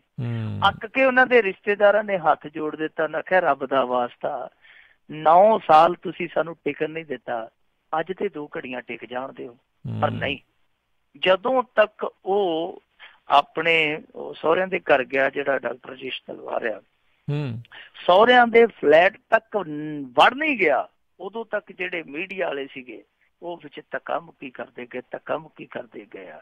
ਸੋ ਮੀਡੀਆ ਦੀ ਸੰਵੇਦਨਹੀਣਤਾ ਇੱਕ ਵਾਰ ਫੇਰ ਲੋਕਾਂ ਦੇ ਸਾਹਮਣੇ ਆਈ ਆ ਕਿ ਚਲੋ ਦੇਖੋ, ਤੁਸੀਂ ਕੋਈ ਬਾਈਟ ਲੈਣੀ ਹੈ ਜਾਂ ਕੁਛ ਵੀ ਲੈਣਾ, ਕੋਈ ਸਮਾਂ ਤੇ ਚੁਣ ਲਓ ਨਾ। ਹੁਣ ਇੱਕ ਬੰਦਾ ਉਹ ਤੇ ਹਾਲੇ ਰੱਜ ਕੇ ਰੋਇਆ ਵੀ ਨਹੀਂ, ਕਿਉਂਕਿ ਉਹਦੇ ਪਿੱਛੇ ਬਚੇ ਕੱਖ ਨਹੀਂ ਜਿੱਥੇ ਜਾ ਕੇ ਉਹਨੇ ਰੋਣਾ। ਉਹਨੂੰ ਆਪਣੇ ਘਰ ਦੇ ਵਿੱਚ ਜਾ ਕੇ 2 ਪਲ ਰੱਜ ਕੇ ਰੋ ਤੇ ਲੈਣ ਦਿਓ, ਉਸ ਤੋਂ ਬਾਅਦ ਜੋ ਮਰਜ਼ੀ ਪੁੱਛ ਲਿਓ। ਪਰ ਮੀਡੀਆ ਉੱਥੇ ਤਾਤਾ ਕਰਦਾ ਇਸ ਤਰ੍ਹਾਂ ਪਹੁੰਚਿਆ ਹੋਇਆ ਸੀ ਜਿਵੇਂ ਬਾਹਰਲੇ ਦੇਸ਼ਾਂ ਦੇ ਵਿੱਚੋਂ ਕੋਈ ਟੀਮਾਂ ਜਿੱਤ ਕੇ ਆਉਂਦੀਆਂ ਤੇ ਏਅਰਪੋਰਟ ਤੇ ਖੜੇ ਹੁੰਦੇ ਆ। ਉਹਨਾਂ ਨੇ ਇਹੋ ਜਿਹਾ ਫਰਕ ਹੈ ਜਿਹੜਾ ਉਹ ਸ਼ਾਇਦ ਸਮਝਿਆ ਨਹੀਂ ਜਾਂ ਸਮਝਣ ਦੀ ਕੋਸ਼ਿਸ਼ ਨਹੀਂ ਕੀਤੀ। ਥੋੜੇ ਜਿਹੇ ਕੁਛ ਮੌਕੇ ਹੁੰਦੇ ਇਹੋ ਜਿਹੇ, ਉਹ ਛੱਡ ਦੇਣੇ ਚਾਹੀਦੇ ਆ, ਪਰ ਮੀਡੀਆ ਨੇ ਕਾਫੀ ਉਹਨਾਂ ਨਾਲ ਧੱਕਾ ਮੁੱਕੀ ਕੀਤੀ ਆ। ਪਰ ਅੰਤ ਭਲਾ ਤੇ ਫਿਰ ਸਭ ਭਲਾ ਹੀ ਭਲਾ। ਉਹ ਜੋੜਾ ਬਹੁਤ ਸਾਰੀਆਂ ਮਾਰਾਂ ਦਾ ਝੰਬਿਆ, ਹਾਰਿਆ ਹੰਬਿਆ, ਇੱਕ ਵਾਰੀ ਆਪਣੇ ਘਰੇ ਪਹੁੰਚ ਗਿਆ। ਗਾਂ ਦੇਖੋ ਹੁਣ ਕੀ ਬਣਦਾ। ਇਸ ਫੈਸਲੇ ਨੂੰ ਅੱਗੇ CBI ਚੈਲੰਜ ਕਰਦੀ ਹੈ ਜਾਂ ਨਹੀਂ ਕਰਦੀ, ਉਹਦਾ ਪਤਾ ਨਹੀਂ। ਪਰ ਇਸ ਜੋੜੇ ਨੇ ਇੱਕ ਐਲਾਨ ਜ਼ਰੂਰ ਅੱਜ ਕੀਤਾ ਵਾ, ਉਹ ਇਹ ਆ, ਉਹ ਆਂਦੇ ਆ ਕਿ ਅਸੀਂ ਅਸਲ ਕਾਤਲ ਤੱਕ ਪਹੁੰਚਣ ਲਈ ਹਰ ਸੰਭਵ ਕੋਸ਼ਿਸ਼ ਕਰਾਂਗੇ। ਅਸੀਂ ਕੋਸ਼ਿਸ਼ ਕਰਾਂਗੇ ਕਿ ਇਸ ਕੇਸ ਨੂੰ ਦੁਬਾਰਾ ਕੋਈ ਦਿਸ਼ਾ ਦਸ਼ਾ ਦਿੱਤੀ ਜਾਵੇ। ਜੀ ਜੀ, ਅਗਲੀ ਆਪਾਂ ਗੱਲ ਕਰ ਲਈਏ, ਜਿਹੜਾ ਡੇਰਾ ਮੁਖੀ ਆ ਸਿਰਸੇ ਵਾਲਾ, ਉਹਦੀ ਪਤਨੀ ਕਹਿੰਦੇ ਆਖਿਰਕਾਰ ਆਪਣੇ ਪਤੀ ਦੇ ਦੀਦਾਰ ਕਰਨ ਪਹੁੰਚ ਗਈ ਜੇਲ੍ਹ। ਅੱਜ ਦਿਨ ਕਰਮਾਂ ਵਾਲਾ ਚੜਿਆ ਫਿਰ ਇਹਦੇ ਲਈ। ਘਰ ਵਾਲੀ ਦੇ ਦਰਸ਼ਨ ਹੋ ਗਏ ਤੇ ਘਰ ਵਾਲੀ ਨੂੰ ਘਰ ਵਾਲੇ ਦੇ ਦਰਸ਼ਨ ਹੋ ਗਏ ਆ। ਉਂਝ ਤੇ ਕਹਿੰਦੇ ਆ ਕਿ ਇੱਕੋ ਡੇਰੇ 'ਚ ਰਹਿੰਦੇ ਆ ਕਈ ਮਹੀਨੇ ਇੱਕ ਦੂਜੇ ਦੇ ਦਰਸ਼ਨ ਹੀ ਨਹੀਂ ਸੀ ਹੁੰਦੇ, ਕਿਉਂਕਿ ਬਾਬਾ ਬਿਜ਼ੀ ਰਹਿੰਦਾ ਸੀ, ਕਦੇ ਫਿਲਮਾਂ 'ਚ, ਕਦੇ ਇੱਧਰ ਕਦੇ ਉੱਧਰ, ਕਦੇ ਇੱਧਰ ਕਦੇ ਉੱਧਰ। ਦੇਖੋ ਦੀਵਾਲੀ ਦਾ ਮੌਕਾ, ਦੂਜੇ ਕੈਦੀਆਂ ਦੀਆਂ ਮੁਲਾਕਾਤਾਂ ਆਈਆਂ ਹੋਣੀਆਂ, ਇਹਨੇ ਆਖਿਆ ਹੋਣਾ ਕਿ ਹੁਣ ਤੂੰ ਵੀ ਆ ਜਾ ਹਰਜੀਤ ਕੌਰ, ਤੂੰ ਵੀ ਆ ਜਾ, ਤੇਰਾ ਚੇਤਾ ਆਉਂਦਾ। ਫਿਰ ਉਹ ਹਰਜੀਤ ਕੌਰ ਆਪਣੇ ਮੁੰਡੇ ਦੇ ਨਾਲ, ਆਪਣੀ ਨੂੰਹ ਦੇ ਨਾਲ, ਕੁੜੀ ਦੇ ਨਾਲ, ਸਾਰੇ ਜੀਆਂ ਦੇ ਨਾਲ ਉੱਥੇ ਗਈ ਆ, ਮੁਲਾਕਾਤ ਕੀਤੀ ਹੈ। ਕਿਉਂਕਿ ਹਰਜੀਤ ਕੌਰ ਘੱਟ ਪੜ੍ਹੀ ਲਿਖੀ ਔਰਤ ਆ, ਬੀਬੀ ਘੱਟ ਸੁਰਖੀਆਂ 'ਚ ਰਹਿਣ ਵਾਲੀ ਆ ਜੀ। ਉਹਨੇ ਮੁਲਾਕਾਤ ਕੀਤੀ ਹੈ, ਨਾਲ ਸਾਰਾ ਟੱਬਰ ਸੀ, ਇਸੇ ਕਰਕੇ ਸੀਗਾ ਕਿਉਂਕਿ ਉਹ ਪਹਿਲੀ ਵਾਰੀ ਉੱਥੇ ਗਈ ਸੀਗੀ। ਅੱਜ ਫੇਰ ਜਿਹੜੀ ਇਹ ਮੁਲਾਕਾਤ ਹੋਈ ਹੈ ਲਗਭਗ ਪੌਣੇ 2 ਘੰਟਿਆਂ ਦੀ ਹੋਈ ਆ। ਆਮ ਕੈਦੀ ਦੀ ਏਡੀ ਵੱਡੀ ਮੁਲਾਕਾਤ ਨਹੀਂ ਹੁੰਦੀ। ਹੁਣ ਪਤਾ ਨਹੀਂ, ਜਾਂ ਤੇ ਦੀਵਾਲੀ ਆਫਰ ਸੀ, ਇਹਨੂੰ ਥੋੜੀ ਜਿਹਾ ਆਫਰ ਵੱਧ ਮਿਲ ਗਈ ਹੈ ਕਿਉਂਕਿ ਆਫਰਾਂ ਚੱਲਦੀਆਂ ਹੁੰਦੀਆਂ ਨਾ ਫੈਸਟੀਵਲ ਤੇ। ਲੱਗਦਾ ਹੈ ਕਿ ਕੈਦੀਆਂ ਦਾ ਵੀ ਕੋਈ ਨਾ ਕੋਈ ਇਹੋ ਜਿਹਾ ਭਾਗ ਚਮਕਿਆ ਕਿ ਇਹਨਾਂ ਨੂੰ ਫੈਸਟੀਵਲ ਤੇ ਆਫਰ ਆ ਗਈ ਹੈ, ਕੋਈ ਸਮਾਂ ਦੁੱਗਣਾ ਤਿੱਗਣਾ ਮਿਲਦਾ ਪਿਆ। ਪਰ ਦੂਜੀ ਚੀਜ਼ ਜਿਹੜੀ ਅੱਜ ਇੱਕ ਹੋਰ ਨਿਕਲ ਕੇ ਆਉਂਦੀ ਪਈ ਇਸ ਕੇਸ ਦੇ ਨਾਲ ਜੁੜੀ, ਉਹ ਇਹ ਆ ਕਿ ਕੁਛ ਇਹੋ ਜਿਹੇ ਤੱਥ ਮਿਲੇ ਆ, ਖਾਸ ਤੌਰ ਤੇ ਇੱਕ ਲੈਪਟਾਪ ਚੋਂ ਇਹੋ ਜਿਹੇ ਸਬੂਤ ਮਿਲੇ ਆ ਜਿਨ੍ਹਾਂ ਦੀ ਬਣਾ ਤੇ ਲਗਭਗ ਇਹ ਚੀਜ਼ ਸਾਫ਼ ਹੋ ਗਈ ਆ ਕਿ ਇਸ ਬੰਦੇ ਨੇ ਰੀਅਲ ਅਸਟੇਟ 'ਚ ਬੜੀ ਵੱਡੀ ਇਨਵੈਸਟਮੈਂਟ ਕੀਤੀ ਹੋਈ ਸੀਗੀ, ਵੱਖ-ਵੱਖ ਫਰਮਾਂ ਬਣਾ ਕੇ। ਔਰ ਕਮਾਲ ਦੀ ਗੱਲ ਹੈ ਕਿ ਇਸ ਬੰਦੇ ਨੇ ਸਮਾਂ ਉਹ ਚੁਣਿਆ ਸੀਗਾ ਜਦੋਂ ਰੀਅਲ ਅਸਟੇਟ ਦੇ ਕਾਰੋਬਾਰ 'ਚ ਬੜੀ ਤੇਜ਼ੀ ਸੀ, ਯਾਨੀ 2007-08 ਦੇ ਵਿੱਚ। ਔਰ ਇਹ ਵੀ ਇੱਕ ਕਮਾਲ ਦੀ ਗੱਲ ਹੈ ਕਿ ਜਿੱਥੋਂ ਸਬੂਤ ਮਿਲੇ, ਹਰਿਆਣਾ ਪੁਲਿਸ ਨੇ ਆਪਣੀ ਫਿਰ ਉੱਥੇ ਅਕਲ ਵਰਤ ਦਿੱਤੀ ਸੀ। ਇਹਦੇ ਦੱਸਦੇ ਆ ਕਿ ਡੇਰੇ 'ਚ ਇੱਕ ਲੈਪਟਾਪ ਮਿਲਿਆ ਸੀ ਟੁੱਟਾ ਭੱਜਾ, ਤੇ ਉਹਨਾਂ ਨੇ ਚੱਕ ਕੇ ਕਬਾੜਖਾਨੇ 'ਚ ਸੁੱਟ ਦਿੱਤਾ। ਫਿਰ ਫੋਰੈਂਸਿਕ ਮਾਹਰ ਜਿਹੜੇ ਆਏ ਉਹ ਇਸ ਕੇਸ ਦੇ ਨਾਲ ਛਾਣਬੀਨ ਕਰਦੇ ਨੇ ਕਿ ਕੋਈ ਸਮਾਨ, ਉਹ ਕਹਿੰਦੇ ਜੀ ਇੱਕ ਉਹ ਟੁੱਟਾ ਜਿਹਾ ਡੱਬਾ ਪਿਆ ਉਧਰਲੇ ਪਾਸੇ, ਉਹ ਰੱਖਿਆ ਨੁੱਕਰ ਦੇ ਵਿੱਚ। ਉਹਨਾਂ ਨੇ ਉਹ ਲੈਪਟਾਪ ਚੱਕ ਕੇ ਲਿਜਾ ਕੇ ਜਦੋਂ ਉੱਥੇ ਚੰਗੀ ਤਰ੍ਹਾਂ ਵੇਖਿਆ, ਉਹਦੇ 'ਚੋਂ ਕੁਝ ਚੀਜ਼ਾਂ ਰਿਕਵਰ ਹੋਈਆਂ, ਜਿਹਦੇ ਤੋਂ ਸਾਫ਼ ਸੰਕੇਤ ਮਿਲ ਗਿਆ ਕਿ ਇਹਨਾਂ ਦੀਆਂ 3-4 ਕੰਪਨੀਆਂ ਸੀ ਜਿਹੜੀਆਂ ਉਹ ਰੀਅਲ ਐਸਟੇਟ ਦਾ ਧੰਦਾ ਕਰਦੀਆਂ ਪਈਆਂ ਸੀ। ਇੱਕ ਹੋਰ ਇਹੋ ਇਸ ਦੇ ਨਾਲ ਜੁੜਿਆ ਮਾਮਲਾ ਜਿਹੜਾ ਉਹ ਅੱਜ ਸਾਹਮਣੇ ਆਇਆ, ਉਹ ਇਹ ਆ ਕਿ ਇੱਕ ਥੈਲਾ ਜਿਹੜਾ, ਕਿਉਂਕਿ ਹੁਣ ਇਹਦੇ ਸਾਰੇ ਸਮਾਨ ਦੀ ਜੋ ਡੇਰੇ 'ਚੋਂ ਮਿਲਦਾ ਪਿਆ ਸਾਰੇ ਦੀ ਛਾਣਬੀਣ ਹੁੰਦੀ ਪਈ ਆ, ਦੱਸਦੇ ਆ ਕਿ ਇਹਦੇ ਪਾਸਪੋਰਟ 2 ਮਿਲੇ ਆ ਇੱਕੋ ਤਰ੍ਹਾਂ ਦੇ। ਉਹ 2 ਪਾਸਪੋਰਟ ਦੇ ਵਿੱਚ ਹੁਣ ਕਿਹੜਾ ਕੋਈ ਪਾਸਪੋਰਟ ਨਕਲੀ ਆ ਜਾਂ ਕਿਹੜਾ ਕੋਈ ਅਸਲੀ ਆ, ਉਹਦੀ ਛਾਣਬੀਣ ਲਈ ਵੀ ਇਹਨਾਂ ਨੇ ਜਿਹੜਾ ਸੰਬੰਧਿਤ ਵਿਭਾਗ ਹੁੰਦਾ ਪਾਸਪੋਰਟ ਡਿਪਾਰਟਮੈਂਟ, ਉਹਦੇ ਕੋਲ ਭੇਜ ਦਿੱਤਾ ਆ ਕਿ ਪਤਾ ਕਰਕੇ ਦੱਸੋ ਜੀ ਸਾਨੂੰ ਕਿ ਇਹ ਪਾਸਪੋਰਟ 2 ਵਾਲਾ ਕੀ ਚੱਕਰ ਆ, ਕਿਉਂਕਿ 2 ਪਾਸਪੋਰਟ ਹੋ ਨਹੀਂ ਸਕਦੇ, ਇਹ 2 ਪਾਸਪੋਰਟ ਇਹਨੇ ਕਾਹਤੋਂ ਰੱਖੇ ਆ। ਲੱਗਦਾ ਇਹ ਆ ਕਿ ਆਉਣ ਵਾਲੇ ਦਿਨਾਂ ਦੇ ਵਿੱਚ ਇਹ ਪਾਸਪੋਰਟ ਵਾਲਾ ਜਿਹੜਾ ਚੱਕਰ ਆ ਇਹ ਵੀ ਅੱਗੇ ਚੱਲ ਸਕਦਾ।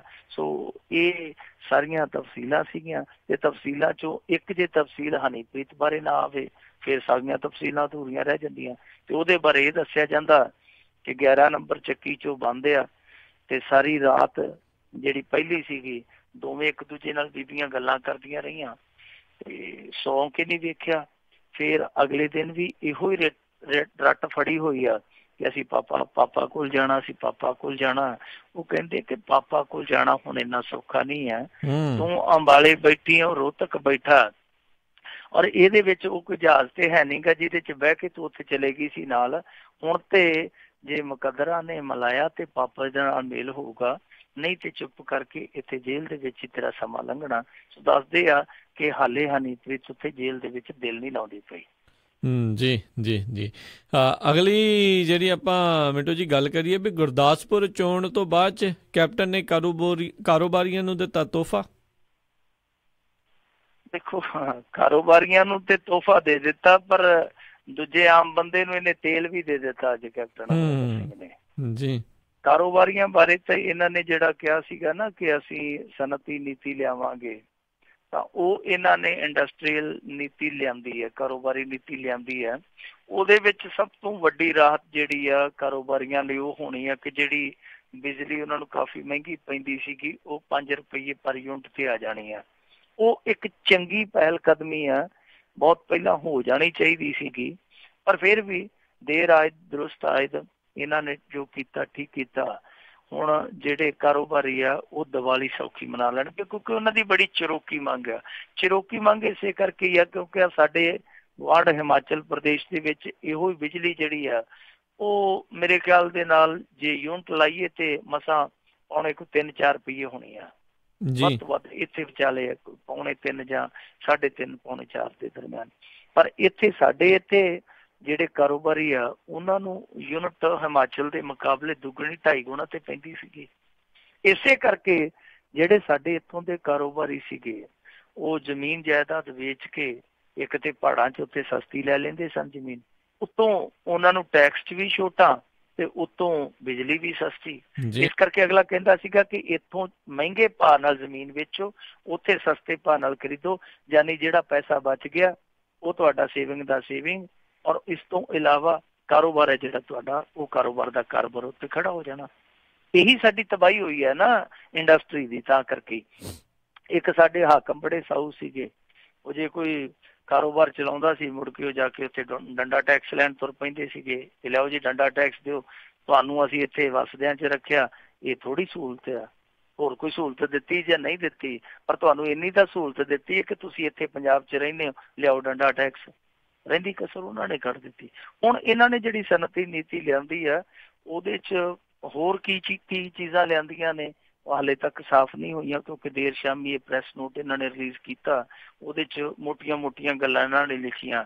ਸੋ ਆਉਣ ਵਾਲੇ ਦਿਨਾਂ 'ਚ ਪਤਾ ਲੱਗ ਜੂਗਾ ਜਾਂ ਕੱਲ੍ਹ ਨੂੰ ਪਤਾ ਲੱਗ ਜੂਗਾ ਕਿ ਹੋਰ ਕਿਹੜੇ ਇਹਨਾਂ ਨੇ ਫੈਸਲੇ ਲਏ ਆ ਕਾਰੋਬਾਰੀ ਹਿੱਤਾਂ ਦੇ ਨਾਲ ਸੰਬੰਧ ਰੱਖਣ ਵਾਲੇ।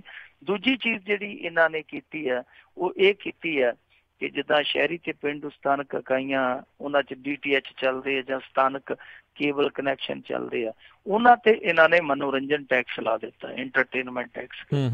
ਤਾਂ ਅੱਗੇ ਇਹ ਜਿਹੜਾ ਟੈਕਸ ਲੱਗਦਾ ਹੁੰਦਾ ਸੀਗਾ ਆਮ ਤੌਰ ਤੇ ਉਹ ਸ਼ਹਿਰੀ ਕਨੈਕਸ਼ਨਾਂ ਤੇ ਲੱਗਦਾ ਸੀਗਾ। ਜੋ ਘਰਾਂ ਦੇ ਵਿੱਚ DTH ਲੱਗੇ ਆ, ਜਿਹੜੇ ਘਰਾਂ ਦੇ ਉੱਤੇ ਸਾਡੇ ਛੱਤਾਂ ਤੇ ਛਤਰੀ ਕਹਿ ਦਿੰਦੇ ਆ, ਇਹਨਾਂ ਤੇ ਇਸ ਤਰ੍ਹਾਂ ਦੇ ਟੈਕਸ ਜਿਹੜੇ ਸੀਗੇ ਨਹੀਂ ਸੀ ਲੱਗਦੇ, ਇੱਕੇ ਵਾਰੀ ਲੱਗਦੇ ਸੀ, ਜਾਂ ਜਿਹੜੀ ਉਹ ਸਰਵਿਸ ਦਿੰਦੇ ਆ ਜਿਹੜੀਆਂ ਕੰਪਨੀਆਂ ਹੁੰਦੀਆਂ, ਉਹ ਜਿਹੜੀਆਂ ਦਿੰਦੀਆਂ ਸਰਵਿਸ ਪ੍ਰੋਵਾਈਡਰ ਕੰਪਨੀਆਂ ਹੁੰਦੀਆਂ, ਉਹ ਟੈਕਸ ਕੱਟਦੀਆਂ ਸਰਵਿਸ ਟੈਕਸ।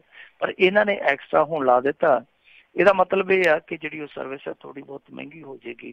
ਪਰ ਇਹ ਪੰਜਾਬ ਸਰਕਾਰ ਜਿੱਦਾਂ ਕਰਦੀ ਪਈ ਆ, ਇਹ ਤੋਂ ਇੱਕ ਚੀਜ਼ ਤੇ ਇਹ ਸਾਫ਼ ਹੁੰਦੀ ਆ ਕਿ ਜਿਹੜੀ GST ਹੈ ਉਹਦਾ ਕਿਤੇ ਨਾ ਕਿਤੇ ਹੁਲੀਆ ਜਾਂ ਕਿਤੇ ਨਾ ਕਿਤੇ ਜਿਹੜਾ ਉਹਦਾ ਸੰਕਲਪ ਹੈ ਉਹ ਪ੍ਰਭਾਵਿਤ ਹੋਣ ਡਿਆ।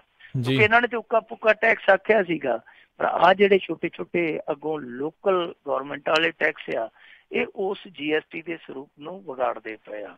ਕਿਉਂਕਿ GST ਦਾ ਤਾਂ ਮਤਲਬ ਇਹ ਹੈ ਨਾ, ਇੱਕ ਥਾਂ ਤੇ ਤੁਹਾਡਾ ਟੈਕਸ ਲੱਗ ਗਿਆ, ਤੁਹਾਡੀ ਜਾਨ ਛੁੱਟ ਗਈ। ਪਰ ਆਹ ਫੇਰ ਟੈਕਸ ਵਾਲਾ ਇਹਨਾਂ ਨੇ ਹੁਣ ਕਾਪਾ ਕੱਢ ਲਿਆ, ਇਹ ਫੇਰ ਕੱਪੀ ਜਾਂਦੇ ਲੋਕਾਂ ਨੂੰ। ਇਹਨਾਂ ਨੇ ਜਿਹੜਾ ਟੈਕਸ ਰੱਖਿਆ ਹੁਣ, ਉਹ ਮੇਰੇ ਖਿਆਲ ਦੇ ਨਾਲ ਇੱਕ ਤੇ 10 ਰੁਪਈਏ ਆ, ਇੱਕ 5 ਰੁਪਈਏ ਆ। ਵੈਸੇ ਪਹਿਲਾਂ ਇਹਨਾਂ ਨੇ 50 ਰੁਪਈਏ ਫੈਸਲਾ ਕੀਤਾ ਸੀ, ਫਿਰ ਨਵਜੋਤ ਸਿੱਧੂ ਨੇ ਸਮਝਾਇਆ, ਉਹ ਕਹਿੰਦਾ ਕਿ ਵੋਟਾਂ ਲੈਣ ਨਹੀਂ ਜੇ ਜਾਣਾ ਸ਼ਹਿਰ 'ਚ। ਜਦੋਂ ਸ਼ਹਿਰਾਂ 'ਚ ਜਾਓਗੇ ਸਭ ਤੋਂ ਪਹਿਲਾਂ ਮੱਥੇ 'ਚ ਅਗਲਿਆਂ ਨੇ ਚੱਕ ਕੇ ਕੇਬਲ ਵਾਲੀ ਤਾਰ ਹੀ ਮਾਰਨੀ ਹੈ ਤੁਹਾਡੇ, ਇਹ ਤਾਰ ਦੇ ਵਿੱਚ ਇੰਨਾ ਕਰੰਟ ਛੱਡਿਆ ਤੁਸੀਂ।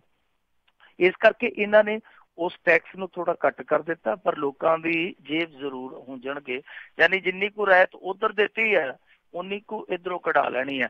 ਯਾਨੀ ਸੱਜੇ ਗੀਜ਼ੇ ਚੋਂ ਜਿੰਨਾ ਕੁ ਕੱਢ ਕੇ ਦੇਣਾ ਕਿਸੇ ਨੂੰ, ਖੱਬੇ ਗੀਜ਼ੇ 'ਚ ਉਹਨਾਂ ਦੂਜੇ ਗੀਜ਼ੇ 'ਚੋਂ ਕੱਢ ਕੇ ਪਾ ਲੈਣਾ ਹੈ। ਸੋ ਇਹੋ ਜਿਹੇ ਫਾਰਮੂਲੇ 'ਚ ਚੱਲਣਗੇ ਕੈਪਟਨ ਸਾਹਿਬ। ਪਰ ਇੱਕ ਚੀਜ਼ ਜਿਹੜੀ ਆ ਉਹ ਇਹਨਾਂ ਨੇ ਨਹੀਂ ਵਿਚਾਰੀ, ਜਿਹੜੀ ਜ਼ਰੂਰਤ ਸੀ ਇਸ ਸਮੇਂ ਦੀ। ਜ਼ਰੂਰਤ ਇਹ ਆ ਕਿ ਕਿਸਾਨਾਂ ਦਾ ਇਹਨਾਂ ਨੇ ਬਹੁਤ ਬੁਰਾ ਹਾਲ ਕਰ ਦਿੱਤਾ। ਕਹਿੰਦੇ ਸੀਗੇ ਕਰਜ਼ਾ ਮਾਫ਼ ਕਰ ਦੇਣਾ, ਕਰਜ਼ਾ ਮਾਫ਼ ਕਰ ਦੇਣਾ, ਕਰਜ਼ਾ ਮਾਫ਼ ਹੋਇਆ ਕੋਈ ਨਹੀਂ। ਅੱਗੋਂ ਵਿਆਹੀ ਆ ਗਈ ਆ, ਕਿਸਾਨ ਇਹਨਾਂ ਦੀ ਝਾਕ ਤੇ ਡਿਫਾਲਟਰ ਹੋ ਗਏ।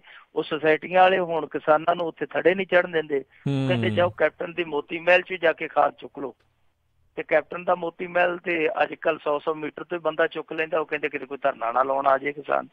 ਸੋ ਇਸ ਕਰਕੇ ਉਹ ਜਿਹੜਾ ਇੱਕ ਸਰਕਲ ਬਣਿਆ ਸੀ ਕਿਸਾਨ ਦਾ, ਛਮਾਈ ਦੀ ਛਮਾਈ ਚੱਕ ਕੇ ਉਹ ਕਰਜ਼ਾ ਮੋੜ ਦਿੰਦਾ ਸੀ, ਉਸ ਝਾਕ ਤੇ ਮੁੜਿਆ ਨਹੀਂ ਗਿਆ, ਉਹ ਡਿਫਾਲਟਰ ਹੋ ਗਿਆ। ਕੈਪਟਨ ਅਮਰਿੰਦਰ ਸਿੰਘ ਨੂੰ ਹੁਣ ਉਹਨਾਂ ਵੱਲ ਵੀ ਧਿਆਨ ਦੇਣ ਦੀ ਲੋੜ ਆ, ਜਿਨ੍ਹਾਂ ਨੇ ਇਹਦੀ ਝਾਕ ਦੇ ਵਿੱਚ ਇੱਕ ਸਮੇਂ ਮਾਰ ਕਰਵਾ ਲਈ ਹੈ, ਦੂਸਰੀ ਸਮੇਂ ਮਾਰ ਹੋਣ ਦੇ ਕਗਾਰ ਤੇ ਆ ਗਈ ਹੈ। ਜੀ ਜੀ ਬਿਲਕੁਲ। ਤੇ ਅਗਲੀ ਆਪਾਂ ਮਿੰਟੂ ਜੀ ਜਾਂਦੇ ਜਾਂਦੇ ਗੱਲ ਕਰ ਲਈਏ, ਇੱਕ ਹੋਰ ਕਮੇਟੀ ਮੈਂਬਰ ਫਸਿਆ, ਨੌਜਵਾਨ ਨੂੰ ਮਾਰਨ ਲਈ ਮਜਬੂਰ ਕਰਨ ਦਾ ਇਲਜ਼ਾਮ। ਦੇਖੋ ਇਹ ਜਿਹੜੀ ਘਟਨਾ ਹੈ ਨਾ, ਇਸ ਘਟਨਾ ਨੇ ਬਹੁਤ ਸਾਰੀਆਂ ਤਸਵੀਰਾਂ ਸਾਫ਼ ਕਰ ਦਿੱਤੀਆਂ। ਇਹ ਜਿਹੜਾ ਹੈਗਾ ਸੀ ਨਾ ਕਮੇਟੀ ਮੈਂਬਰ, ਇਹਦਾ ਨਾਮ ਸੀ ਅਵਤਾਰ ਸਿੰਘ। ਇਹਦੇ ਤੋਂ ਦੁਖੀ ਹੋਇਆ ਜਿਹੜਾ ਨੌਜਵਾਨ ਮਰਿਆ, ਉਹਦਾ ਨਾਮ ਸੀਗਾ ਕਰਮਜੀਤ ਸਿੰਘ। ਅਸਲ ਦੇ ਵਿੱਚ ਵੇਰਕਾ ਦਾ ਸੀਗਾ ਕਰਮਜੀਤ, ਔਰ ਪੜ੍ਹਿਆ ਲਿਖਿਆ ਮੁੰਡਾ ਸੀਗਾ, ਨੌਕਰੀ ਦੀ ਤਲਾਸ਼ ਦੇ ਵਿੱਚ ਸੀ। ਕਿਤੇ ਕਮੇਟੀ ਮੈਂਬਰ ਦੇ ਧੱਕੇ ਚੜ ਗਿਆ, ਕਹਿੰਦਾ ਆਜਾ ਤੈਨੂੰ ਕਮੇਟੀ 'ਚ ਮੈਂ ਪੱਕਾ ਕਰਾ ਦੇਣਾ। ਕਮੇਟੀ 'ਚ ਕੱਚਾ ਕੰਮ ਕਰਦਾ ਸੀਗਾ। ਹੌਲੀ ਹੌਲੀ ਜਦੋਂ ਉਹਦੇ ਟੇਟੇ ਚੜ ਗਿਆ, ਉਹਨੇ ਪੈਸੇ ਲੈ ਲਏ ਕਮੇਟੀ ਮੈਂਬਰ ਨੇ, ਤੇ ਆਜਾ ਤੈਨੂੰ ਮੈਂ ਪੱਕਾ ਕਰਾ ਦੂੰਗਾ। ਜਦੋਂ ਇਹਦੀ ਗੱਲ ਨਹੀਂ ਬਣੀ, ਮੁੰਡਾ ਬਹੁਤ ਪਰੇਸ਼ਾਨ ਹੋ ਗਿਆ। ਹਰ ਕੇ ਨੇ ਆਖਿਆ ਕਿ ਤੁਸੀਂ ਐਂ ਕਰੋ ਜਥੇਦਾਰ ਸਾਹਿਬ, ਮੇਰੇ ਪੈਸੇ ਵਾਪਸ ਕਰ ਦਿਓ। ਤਾਂ ਜਿਹੜਾ ਉਹ SGPC ਮੈਂਬਰ ਸੀਗਾ ਅਵਤਾਰ ਸਿੰਘ, ਉਹਨੇ ਪਹਿਲਾਂ ਤੇ ਨਾ ਨੁਕਰ ਕੀਤੀ, ਆਨਾਕਾਨੀ ਕੀਤੀ। ਬਾਅਦ ਦੇ ਵਿੱਚ ਜਦੋਂ ਜ਼ੋਰ ਪੈ ਗਿਆ, ਫਿਰ ਉਹਨੂੰ ਪੈਸੇ ਮੋੜਨੇ ਪਏ। 50,000 ਰੁਪਈਆ ਉਹਨੇ ਮੋੜ ਦਿੱਤਾ। ਪਰ 50,000 ਰੁਪਈਆ ਮੋੜ ਕੇ ਉਹਨੇ ਇਹਦੇ ਨਾਲ ਖੁੰਦਕ ਰੱਖਣੀ ਸ਼ੁਰੂ ਕਰ ਦਿੱਤੀ ਕਿ ਇਹਨੇ ਮੇਰੇ ਨਾਲ ਮਾੜੀ ਕੀਤੀ ਆ। ਪਰ ਅਸਲ ਦੇ ਵਿੱਚ ਮਾੜੀ ਤੇ ਉਹਨੇ ਕੀਤੀ ਸੀ। ਉਹ ਮੁੰਡੇ ਨੂੰ ਤੰਗ ਕਰਨ ਲੱਗ ਪਿਆ। ਤੰਗ ਫਿਰ ਇੰਨਾ ਕੀਤਾ ਕਿ ਇਹਨੇ ਫੇਸਬੁੱਕ ਤੇ ਬਕਾਇਦਾ ਸਟੇਟਸ ਲਿਖ ਕੇ ਉਸ ਤੋਂ ਬਾਅਦ ਆਪਣੀ ਜਾਨ ਦੇ ਦਿੱਤੀ। ਮਰ ਗਿਆ ਨੌਜਵਾਨ ਮੁੰਡਾ, 20-22 ਸਾਲ ਦਾ ਸੀਗਾ। ਹੁਣ SGPC ਕਮੇਟੀ ਮੈਂਬਰ ਨੂੰ ਉਹ ਲੱਭਦੀ ਫਿਰਦੀ ਆ ਪੁਲਿਸ, ਤੇ ਉਹ ਅੱਗੇ ਅੱਗੇ ਦੌੜਿਆ ਫਿਰਦਾ, ਕਿਉਂਕਿ ਉਹਦੇ ਤੇ ਪਰਚਾ ਦਰਜ ਹੋ ਗਿਆ ਖੁਦਕੁਸ਼ੀ ਕਰਨ ਲਈ ਮਜਬੂਰ ਕਰਨ ਦਾ। ਉਹ ਦੌੜਿਆ ਫਿਰਦਾ। ਚਲੋ ਅੱਜ ਦੀ ਕੱਲ ਉਹਨੇ ਵੱਡੇ ਘਰ ਪਹੁੰਚ ਹੀ ਜਾਣਾ, ਜਾਂ ਉਹਨੂੰ ਜ਼ਮਾਨਤ ਕਰਾਉਣੀ ਪੈਣੀ ਹੈ। ਪਰ ਇਹਦੇ ਵਿੱਚ ਇੱਕ ਚੀਜ਼ ਜ਼ਰੂਰ ਵੇਖੋ ਤੁਸੀਂ ਕਿ ਇਹ ਕਰਦੇ ਕੀ ਫਿਰਦੇ ਆ ਜੀ। ਆਹ ਘੁਟਾਲੇ ਤਾਂ ਦਰੀ ਘੁਟਾਲਾ, ਦਾਲ ਘੁਟਾਲਾ, ਚੰਦੂਆ ਘੁਟਾਲਾ, ਜਾਲੀ ਦੇਗ ਦੀਆਂ ਪਰਚੀਆਂ ਦਾ ਘੁਟਾਲਾ, ਉਹ ਤੇ ਛੱਡੋ। SGPC ਕਮੇਟੀ ਦੇ ਮੈਂਬਰ ਕੀ ਕਰਦੇ ਪਏ ਆ? SGPC ਦੇ ਮੈਂਬਰ ਕੀ ਕਰਦੇ ਪਏ ਆ? ਸੋਚਣ ਵਾਲੀ ਤੇ ਗੱਲ ਇਹ ਆ ਕਿ 50,000 ਰੁਪਈਆ ਪਿੱਛੇ ਮਾਣ ਗਵਾਈ ਜਾਂਦੇ ਆ। ਔਰ ਜੇ ਇਹ ਸਭ ਕੁਛ ਚੱਲਦਾ, ਇਹਦਾ ਮਤਲਬ ਇਹ ਤੇ ਹੈ ਨੀਗਾ ਕਿ ਇੱਕ ਕਮੇਟੀ ਮੈਂਬਰ ਹੀ ਇਹੋ ਜਿਹਾ, ਹੋਰ ਵੀ ਹੋਣਗੇ ਇਹੋ ਜਿਹੇ ਸਲਾਗੇ, ਇਹੋ ਜਿਹੇ ਸੁਲੱਖਣ, ਹੋਰ ਵੀ ਹੋਣਗੇ। ਇਹਦਾ ਮਤਲਬ ਇਹ ਆ ਕਿ ਜਿਹੜੇ ਦਰੀ ਘੁਟਾਲੇ, ਦਾਲ ਘੁਟਾਲੇ ਜਾਂ ਕਦੇ ਬੀਬੀਆਂ ਨੂੰ ਇਸ਼ਨਾਨ ਕਰਦਿਆਂ ਚੋਰੀ ਚੋਰੀ ਤੱਕਣ ਵਾਲੇ ਜਿਹੜੇ ਲੋਕ ਇੱਥੇ ਆਏ ਪਏ ਆ, ਅਸਲ ਦੇ ਵਿੱਚ ਇਸੇ ਤਰੀਕੇ ਨਾਲ ਹੀ ਲਿਆਂਦੇ ਜਾਂਦੇ ਆ। ਕਿਸੇ ਤੋਂ ਪੈਸੇ ਲੈ ਕੇ ਉਹਨੂੰ SGPC ਦੇ ਵਿੱਚ ਭਰਤੀ ਕਰਾ ਦਿੱਤਾ ਜਾਂਦਾ। ਕਿਸੇ ਨੂੰ ਇਹ ਕਹਿ ਕੇ ਕਿ ਸਾਡਾ ਰਿਸ਼ਤੇਦਾਰ ਅਗਾਂਹ ਤੱਕ ਦੇ ਚੱਲ ਕੋਈ ਗੱਲ ਨਹੀਂ, 2-3 ਕੇਸ ਹੀ ਚੱਲਦੇ ਆ, ਇੱਥੇ ਵਾਹਵਾ ਆਰੇ ਲੱਗਿਆ ਕਰੂਗਾ, ਕੀਰਤਨ ਸੁਣਿਆ ਕਰੂਗਾ, ਨਾਲ ਸੇਵਾ ਕਰਿਆ ਕਰੂਗਾ, ਸੁਧਰ ਜੂਗਾ। ਉਹੋ ਜਿਹੇ ਬੰਦੇ ਜਿਹੜੇ ਆ ਕੇ ਭਰਤੀ ਕਰਾ ਦਿੱਤੇ ਆ, ਉਹੀ ਚੰਨ ਚਾੜੀ ਜਾਂਦੇ ਆ। ਸੋ ਇਹ ਛਾਨਣਾ ਲੱਗਣਾ ਚਾਹੀਦਾ ਕਿ ਇਹੋ ਜਿਹੇ ਬੰਦੇ ਕੌਣ ਕੌਣ ਆ, ਕਿਹੜੇ ਕਿਹੜੇ ਇਸ ਤਰ੍ਹਾਂ ਦੇ ਸ਼ਖਸ ਆ ਜਿਹੜੇ ਅੰਦਰ ਹੀ ਖਾਤੇ ਧਰਮ ਦੀਆਂ ਜੜ੍ਹਾਂ ਵੱਢੀ ਜਾਂਦੇ ਆ, ਆਪਣਾ ਈਮਾਨ ਵੇਚ ਕੇ ਕਮਾਈਆਂ ਕਰੀ ਜਾਂਦੇ ਆ, ਔਰ ਅਖੀਰ ਨੂੰ ਜਦੋਂ ਇਹ ਨੰਗੇ ਹੁੰਦੇ ਆ ਫਿਰ ਉਦੋਂ ਬਦਨਾਮੀ ਇਹਨਾਂ ਕੱਲਿਆਂ ਦੀ ਨਹੀਂ ਹੁੰਦੀ, ਉਦੋਂ ਬਦਨਾਮੀ ਫਿਰ ਸਾਰੀ ਕੌਮ ਦੀ ਹੁੰਦੀ ਆ, ਉਦੋਂ ਬਦਨਾਮੀ ਸਾਰੇ ਗੁਰੂ ਘਰ ਦੇ ਪ੍ਰਬੰਧਾਂ ਦੀ ਹੁੰਦੀ ਆ। ਇਸ ਕਰਕੇ ਵਡੂੰਗਰ ਸਾਹਿਬ ਨੂੰ ਥੋੜਾ ਜਿਹਾ ਧਿਆਨ ਬਾਦਲ ਪਿੰਡ ਵਾਲੇ ਪਾਸਿਓਂ ਹਟਾ ਕੇ ਇਸ ਪਾਸੇ ਧਿਆਨ ਦੇਣਾ ਚਾਹੀਦਾ ਕਿ ਜਿਹੜੀਆਂ ਵਾਰ-ਵਾਰ ਬਦਨਾਮੀਆਂ ਦਰਪੇਸ਼ ਆਉਂਦੀਆਂ ਪਈਆਂ, ਇੱਕ ਦਿਨ ਇਹ ਬਦਨਾਮੀਆਂ ਤੁਹਾਡੇ ਮੱਥੇ ਦਾ ਕਲੰਕ ਬਣ ਜਾਣਗੀਆਂ। ਉਸ ਤੋਂ ਪਹਿਲਾਂ ਤੁਸੀਂ ਇਹ ਸਾਰਾ ਮੌਕਾ ਸੰਭਾਲ ਲਓ। ਜੀ ਜੀ ਜੀ। ਤੇ ਇੱਥੇ ਹੀ ਜਿਹੜਾ ਜੀ ਅੱਜ ਦੇ ਪ੍ਰੋਗਰਾਮ ਦੀ ਸਮਾਪਤੀ ਕਰਦੇ ਹਾਂ। ਤੇ ਬਹੁਤ ਬਹੁਤ ਧੰਨਵਾਦ ਮਿੰਟੂ ਜੀ, ਤੁਸੀਂ ਸਾਡੇ ਨਾਲ ਜੁੜੇ, ਇਹਨਾਂ ਖਬਰਾਂ ਬਾਰੇ ਵਿਸਥਾਰ 'ਚ ਜਾਣਕਾਰੀ ਦਿੱਤੀਆਂ। ਅਗਲੀ ਵਾਰ ਤੱਕ ਲਈ ਮਿਹਰਬਾਨੀ। ਸਤਿ ਸ਼੍ਰੀ ਅਕਾਲ। ਸਤਿ ਸ਼੍ਰੀ ਅਕਾਲ। ਤੇ ਸਰੋਤਿਓ, ਇੱਥੇ ਹੀ ਸਾਡਾ ਅੱਜ ਦਾ ਪ੍ਰੋਗਰਾਮ ਸਮਾਪਤ ਹੈ। ਮਿਲਾਂਗੇ ਅਗਲੇ ਬੁਲੇਟਿਨ 'ਚ। ਉਦੋਂ ਤੱਕ ਲਈ ਤੁਹਾਨੂੰ ਸਾਰਿਆਂ ਨੂੰ ਬਹੁਤ ਪਿਆਰ ਸਤਿਕਾਰ ਸਹਿਤ ਦੋਨੋਂ ਜੋੜ ਕੇ ਨਿੱਘੀ ਜਿਹੀ ਸਤਿ ਸ਼੍ਰੀ ਅਕਾਲ। ਜਿਉਂਦੇ ਵਾਸਤੇ ਰਹੋ, ਹੱਸਦੇ ਖੇਲਦੇ ਰਹੋ, ਸੁਣਦੇ ਰਹੋ ਪੰਜਾਬੀ ਰੇਡੀਓ USA।